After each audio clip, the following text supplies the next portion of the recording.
We now have a Family and We Academy, promoting consent literacy and building bystander agency. Hello, my name is Katrina Pimentel, and I have a doctorate in educational leadership and a master's in curriculum instruction. My name is Shawna Garayalde, and I have an associate's in American Sign Language Studies, and I'm currently studying child development. And we are here to discuss and pose a solution to a major problem the CDC has deemed a silent epidemic. And this silent epidemic is sexual assault. The research indicates that every 98 seconds, an American is sexually assaulted, and every 8 minutes, a victim is a child. And in 93% of those cases, the perpetrator was known to the victim. What makes this a silent epidemic?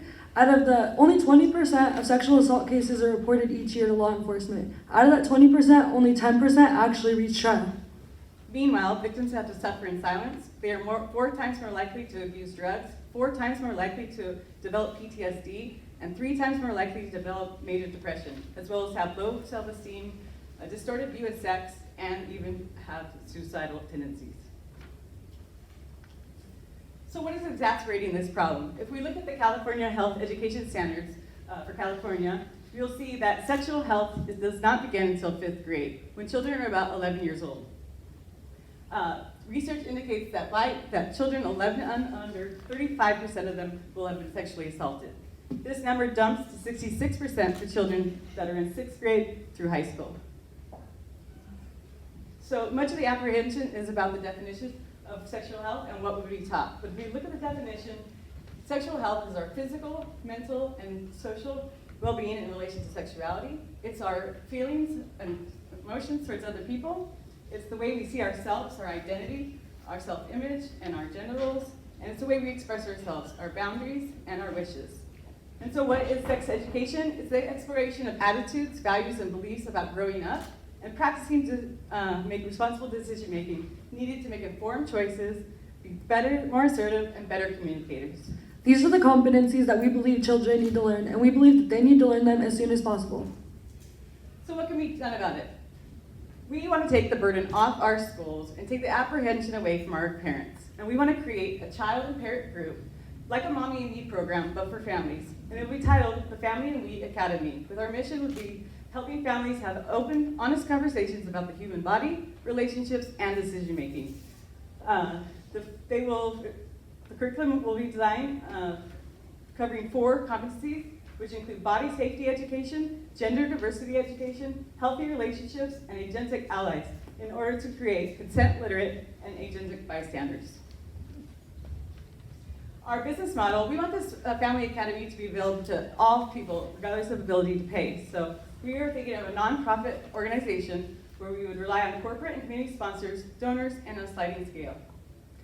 In terms of this being a market opportunity, there are other sexual assault prevention programs out there, but none of them involve parents working with their young children together to explore these important issues. As far as growth, we believe that this curriculum and this academy can benefit many communities in the Sacramento area. For example, we get to support the local schools, churches, and health professionals working with traumatized children. And due to the strong sensory impact of our curriculum, we can help the autism community and the deaf community, as they have one of the highest victimization rates. So currently our team, in addition to Shawna and I, we have support from Dr. Barunda and Educational Power. Each of them have over 20 years of sexual assault and prevention experience and advocating for early body safety education. Like flowers, our team has room to grow. And for it to come to life, we need people to join us. So what are you here and what are we asking for? We need funding to get this nonprofit off the ground, and we definitely need volunteers and allies to help further develop this curriculum so that we can offer this program for families. We believe in the Family and We Academy, and we're asking that you believe in it also. Thank you for your time and consideration. Thank you very much. Thank you. All right, yeah, please state any comments or questions from jury or from the audience. Anyone? Questions? Suggestions? I think everybody loves it. Yes, please. Oh, yeah. Chelsea. Yeah, you have to untangle that.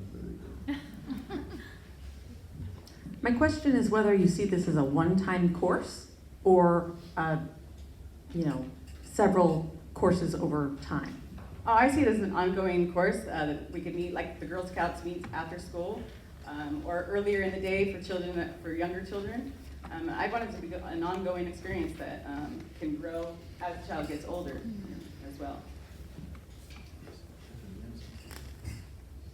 Are you planning to just do this one location, or do you see this as a franchisable model? Currently, I see that we can make benefits in our own community first and help our people in Sacramento, and if there's room to grow after that, definitely.